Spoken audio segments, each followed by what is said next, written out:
direito, lembrando que ética e direito são importantes meios para que, de fato, possamos falar de justiça, para que possamos falar de lei.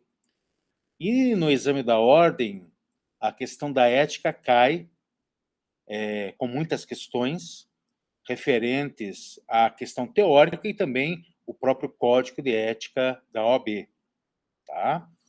Nós estávamos vendo na aula passada as questões relativas à ética e tínhamos visto que a filosofia, a ética moderna em si, ela tem o seu apogeu com quem? Com Immanuel Kant. E Kant, por sua vez, ele vai colocar a razão no banco dos réus. E o que significa colocar a razão no banco dos réus? Significa que Immanuel Kant ele vai provocar a questão da racionalidade. Como que a razão conhece? Será que a razão conhece de forma adequada? E se conhece, como conhece? E dentro desse criticismo kantiano, nós temos a crítica da razão pura, que é aí a sua grande obra com relação à epistemologia, ou seja, a teoria do conhecimento. Temos a questão, nesta crítica da razão pura, a pergunta: como o homem conhece? Como de fato ele conhece? Como que se dá o conhecimento? Na segunda crítica, nós temos a crítica da razão prática. E essa, de modo especial, é que repousa alguns aspectos muito importantes em referência à ética. E, por fim, a última obra, a crítica do juízo, onde ele vai trabalhar aí com o belo, com a estética. Mas o que nos interessa dentro do direito é a filosofia kantiana no entendimento do seu criticismo e na busca por esclarecimento. O homem deve ser esclarecido. E para que seja esclarecido, ele também necessita saber como que ele age, se a sua ação ela foi ou não uma ação correta. Por isso que Kant, nós já vislumbrávamos um pouco no nosso encontro passado, o Kant ele trabalha com o imperativo categórico kantiano. Esse é o forte da filosofia kantiana, imperativo categórico kantiano. Agora, o homem, para Immanuel Kant, ele é livre. Mais do que livre, o homem é autônomo e goza do imperativo categórico, como eu já venho colocando a vocês. Em que, justamente, os seres humanos, eles devem agir, portanto, de acordo com seus princípios, como se fossem aplicados a todos, a todas as pessoas, tornando-se uma lei da natureza. Essa é a ideia do imperativo categórico kantiano. Então, infere-se, podemos dizer aqui, que a ética ela sofreu diversas modificações ao longo das eras históricas. Veja que nós discutíamos a questão da ética lá na antiguidade e agora nós estamos na modernidade. Ela passa por modificações ao longo das eras históricas, dentro do Zeitgeist, dentro do espírito do tempo, em que os primeiros estudos e reflexões acerca dessa grande temática, que é a ética, foram elaboradas pelos filósofos socráticos. E a sua evolução continua a ser largamente e profundamente explorada. Para quê? Para a melhor compreensão das acepções de ética moderna e também o próprio estudo da sociedade construída pelo ser humano, analisando assim justamente a moral e os valores empregados dentro dessa coletividade, porque nós, enquanto homens e mulheres que somos, vivemos dentro de uma coletividade. Nós somos seres abertos ao futuro, nós não estamos prontos nem acabados. E se nós somos seres abertos ao futuro, estamos em constante vir a ser, o direito também não está pronto, não está acabado. O direito, ele é um produto civilizatório. E por ser esse produto civilizatório, evidentemente que ele vai perpassar ao longo dos tempos, nas sociedades. Vejam, hoje nós temos várias outras interpretações do direito com a questão da sociedade. Veja a própria questão da tecnologia, a própria questão hoje muito forte da inteligência artificial. Nós temos aí a própria questão da Lei Maria da Penha, nós temos outras tantas questões do direito tributário, do direito de família, e a ética, ela envolve. A ética, ela está nesses princípios, tá? Mais ainda, não só a ética, como o direito, porque o direito, ele tem que se colocar, o direito, ele tem que participar da sociedade.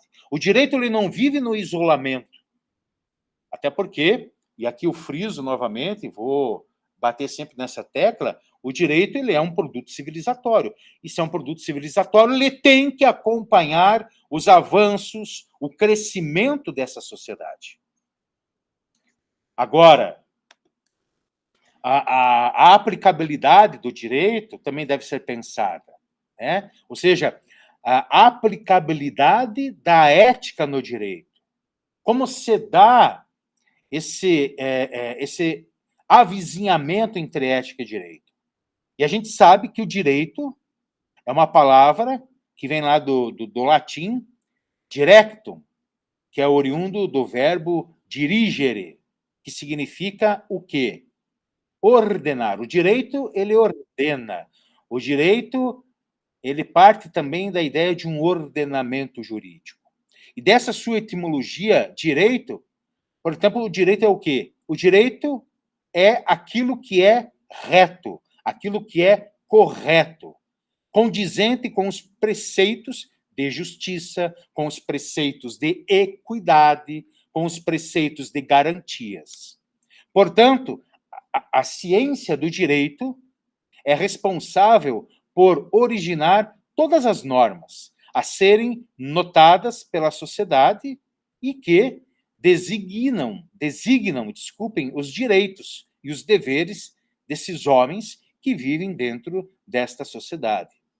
E como instrumento do controle social, o direito é o quê?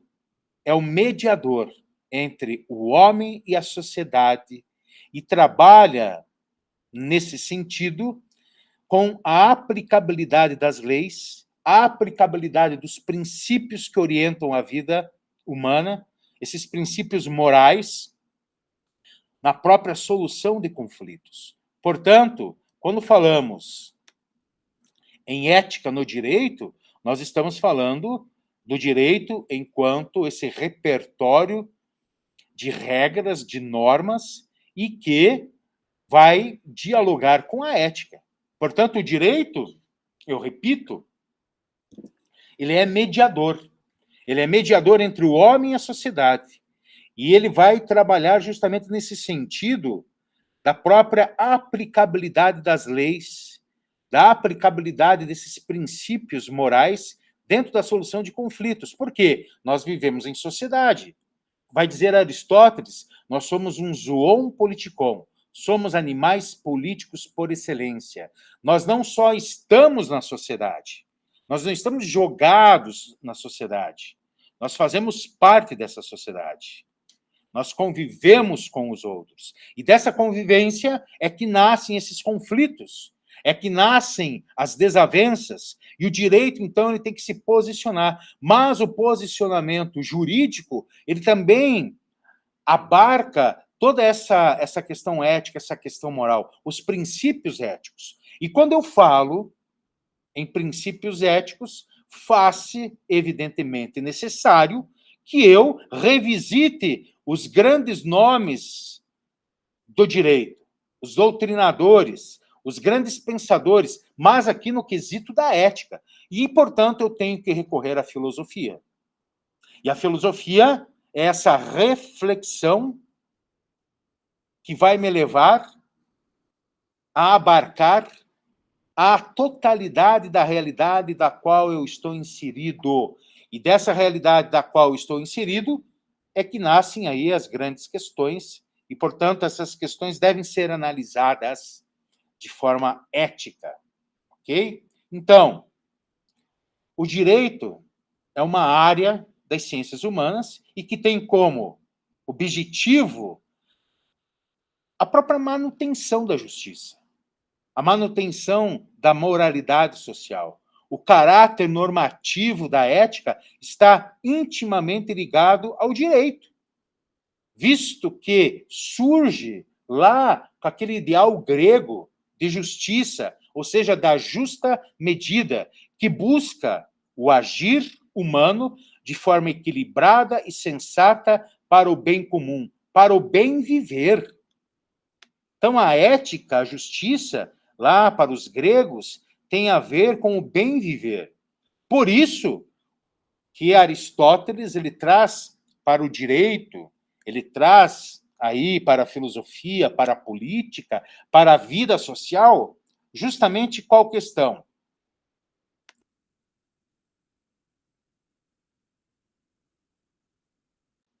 Traz a questão da justa medida.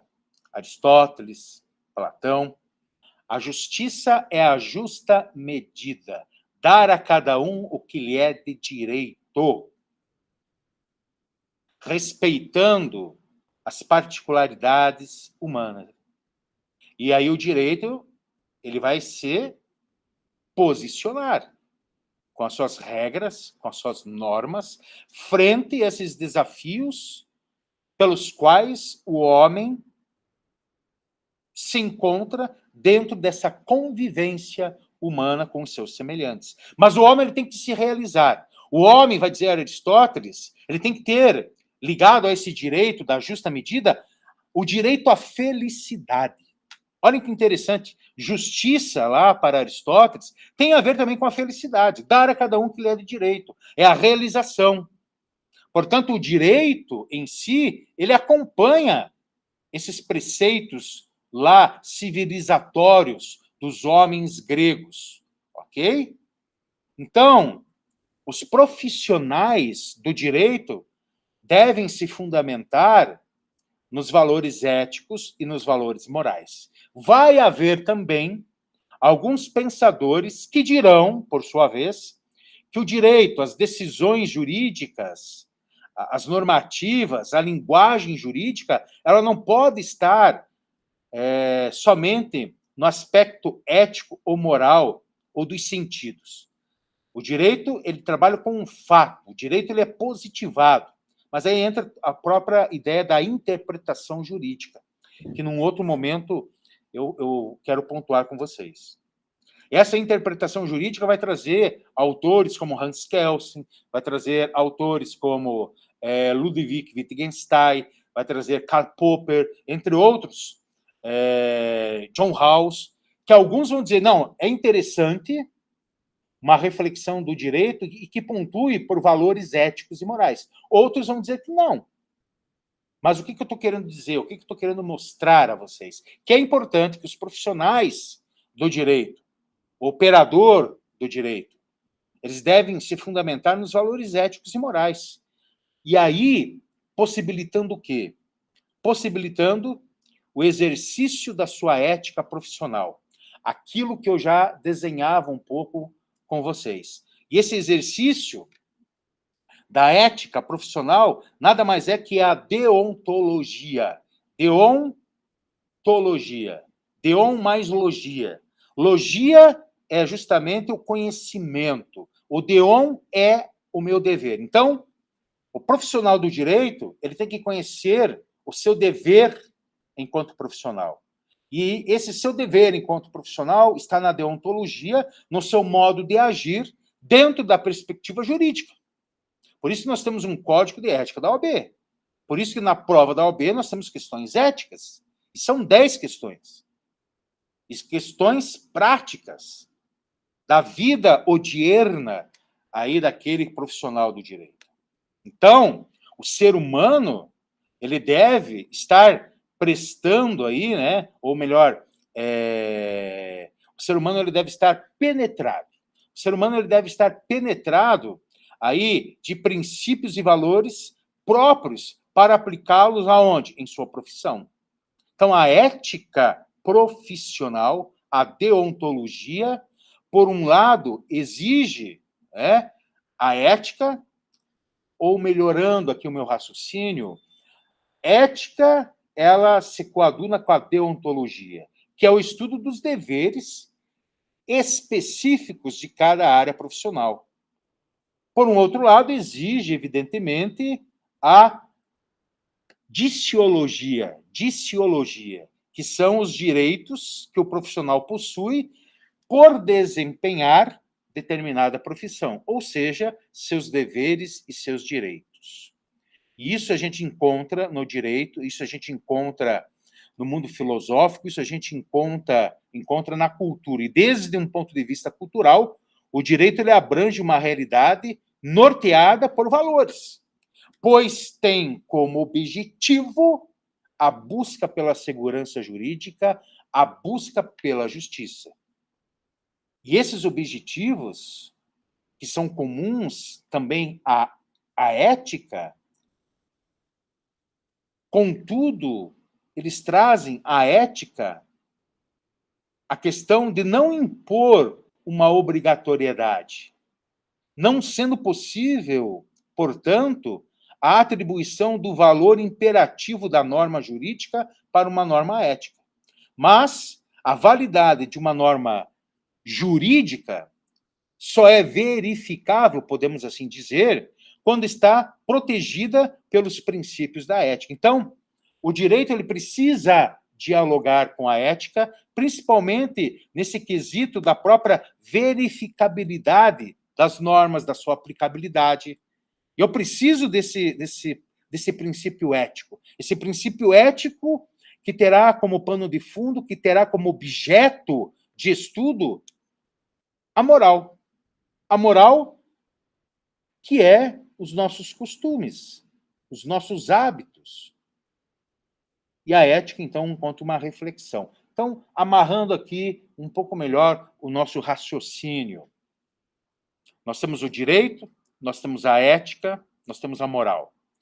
O direito, por sua vez, ele trabalha, evidentemente, com a normatividade. E ele vai trabalhar também com a verificabilidade. Com a verificabilidade do quê? Dos fatos, da aplicabilidade dessas normas. E para isso ele tem que recorrer à ética, tem que ter princípios éticos na verificabilidade, na aplicabilidade do direito. Se não tiver princípios éticos, só teremos, então, a norma pela norma. A norma pela norma é importante, mas nós devemos também ter esses princípios éticos na verificabilidade e na aplicabilidade, portanto, dessas normas pelo direito. E depois eu vou aqui até arriscar esse meu pensamento, no sentido qual, meus queridos e minhas queridas? Mesmo que o direito trabalhe com a verificabilidade da aplicabilidade dessas normas, desses princípios, o direito, o jurista, o profissional do direito, ele também pode trabalhar com a falseabilidade. E o que eu quero dizer isso? O que eu quero dizer com essa questão? Quando nós temos um problema, é importante entendê-lo. E a partir do momento que eu entendo esse problema, eu também posso falseabilizar o meu entendimento. Por quê? Na busca de um maior entendimento, para que eu tenha, então, um princípio sólido. Não só a verificabilidade pela verificabilidade, mas eu também vou falseabilizar essa minha verificabilidade para aproximar-me, então, de uma decisão, de uma tomada de decisão muito mais pontual, muito mais incisiva. Portanto, meus queridos e minhas queridas, até como diz lá o Miguel Reale, que é um grande autor aí de introdução à filosofia do direito, a ética ela pode ser compreendida como uma escolha baseada em princípios e valores de uma determinada sociedade.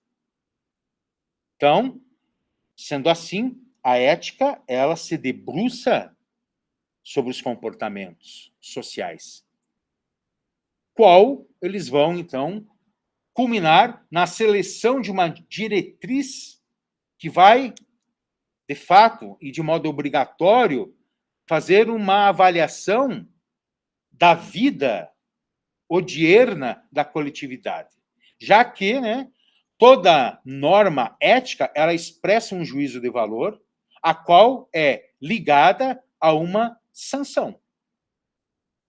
O direito ele trabalha com a coercitividade. Então, na teoria do mínimo ético do direito, é, de fato, o representante mínimo de moral necessário justamente para a sobrevivência da sociedade. Estando, portanto, o direito e o próprio profissional do direito relacionando também essas normas, essa convivência, também à moral.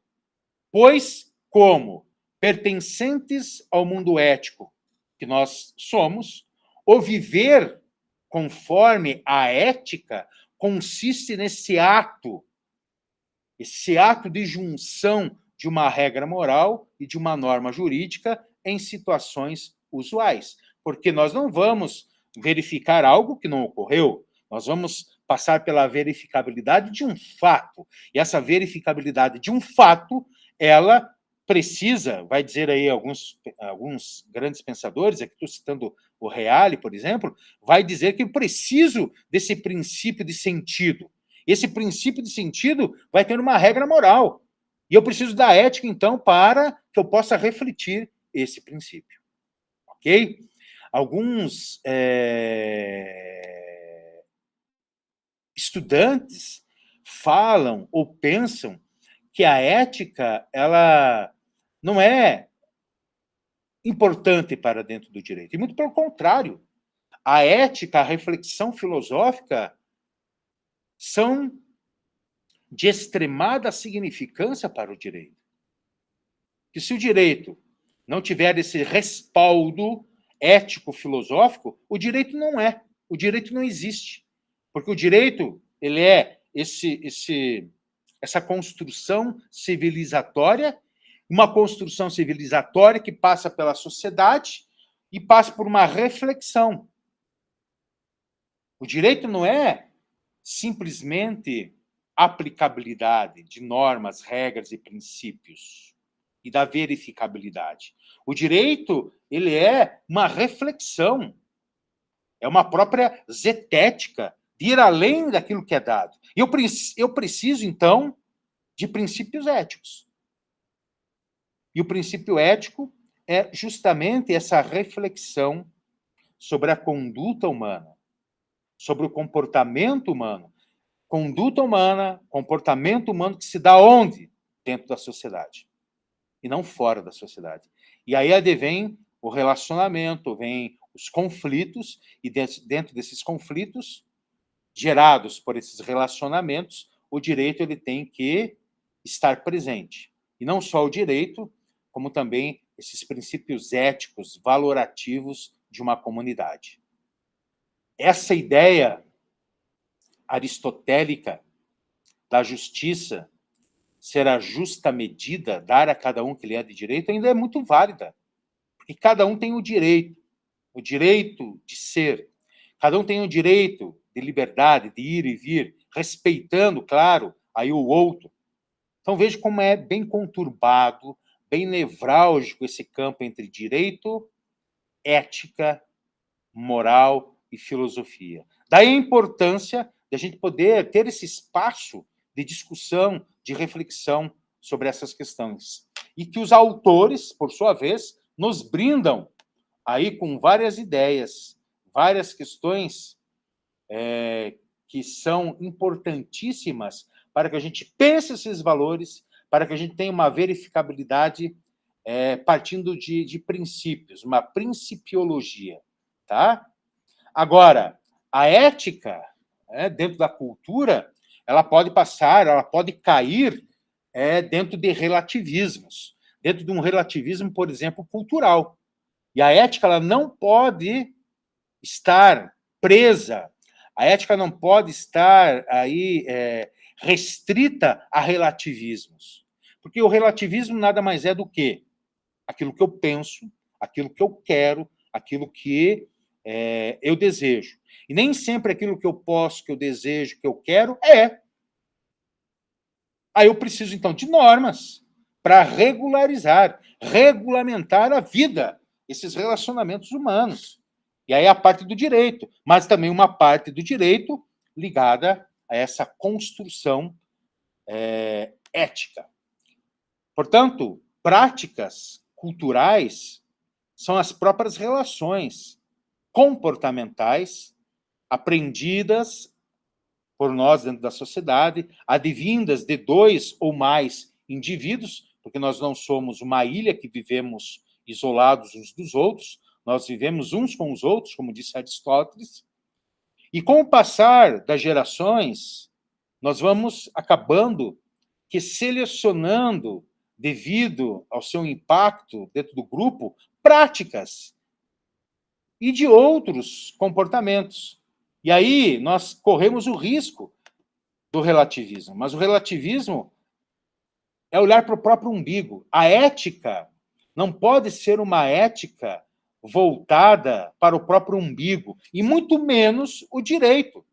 Pode ser um direito voltado para o próprio umbigo. Muito pelo contrário. Caso isso ocorra, nós temos uma ética utilitarista. E não somente uma ética utilitarista, como também um direito utilitarista.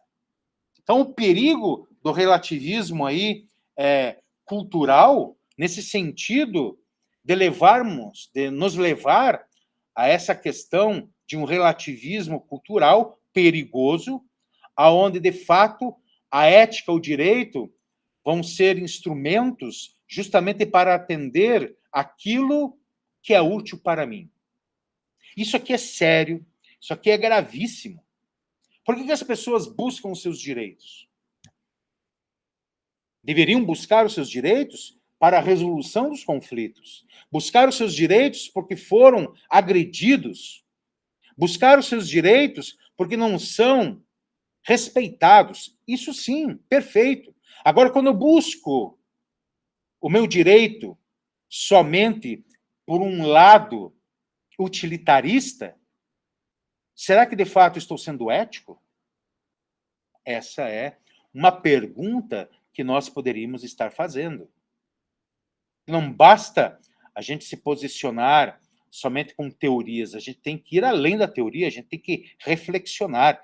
Aí, o que eu estou querendo pontuar vocês aí, e de fato, não só pontuar, eu estou sendo mais enfático, de entendermos a ética como esse contributo importantíssimo para o direito, no sentido qual? No sentido de repensar, no sentido próprio de reavaliar.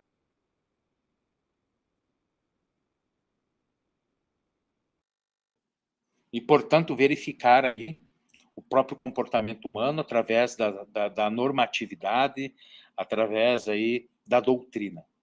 Então, isso é muito importante. E quando a OAB, no exame da ordem, coloca questões éticas, é justamente para termos essa reflexão. Sairmos e irmos para a prática. A pergunta é, como viver a prática enquanto profissional do direito?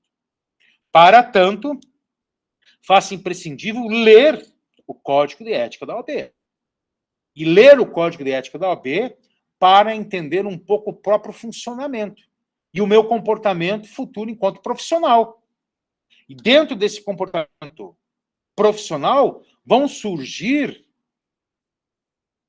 questões nevrálgicas e que, às vezes, eu posso não ser ético no cumprimento do meu dever profissional. E eu não sendo ético no cumprimento do meu dever profissional, eu vou sofrer uma sanção da OAB.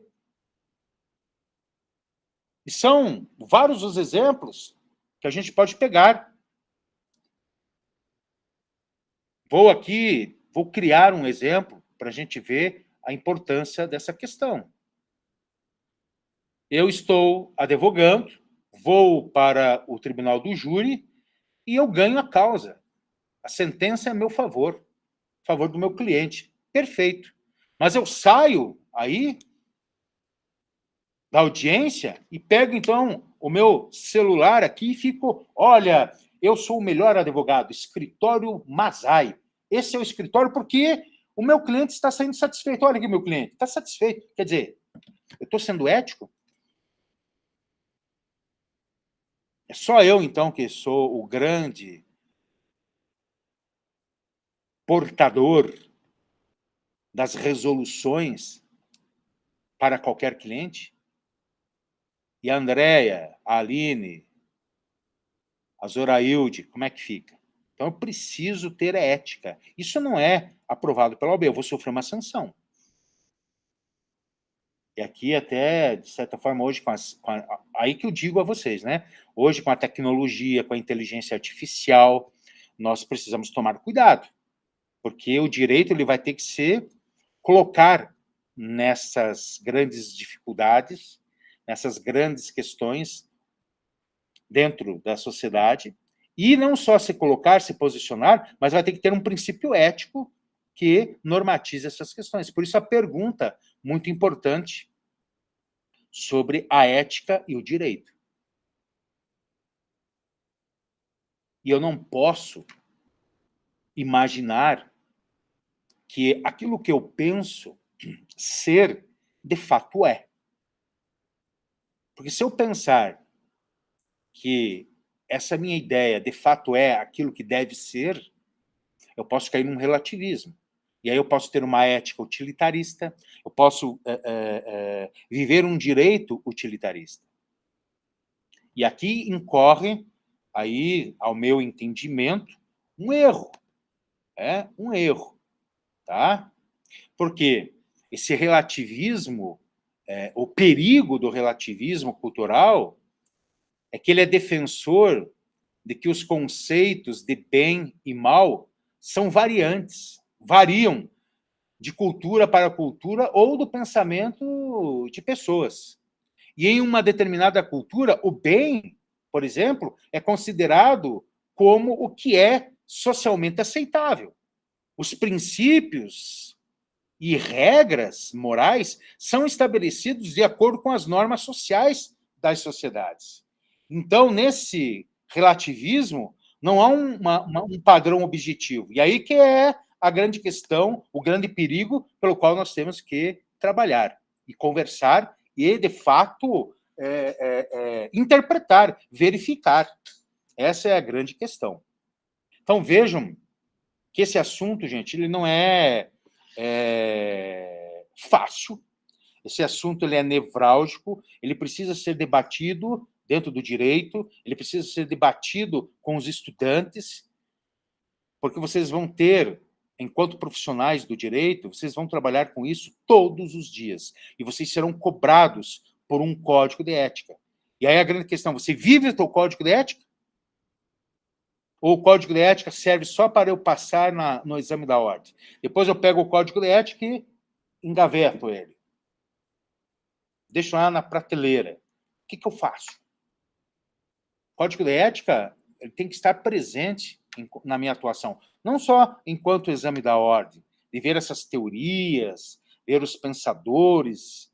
Não, mas a própria aplicabilidade, a própria vivência desses quesitos. Então, a gente tem que perceber isso e tomar cuidado. Eu havia comentado a vocês que eu vou preparar uma listinha de exercícios, tá? De ética com esses autores que a gente trabalhou aí, com essas ideias que eu passei para vocês. Então, semana que vem, eu vou aqui compartilhar a minha tela com alguns exercícios, com algumas questões, aonde eu vou trabalhar as questões, vou dar o gabarito e comentar o gabarito dessas questões. Ok?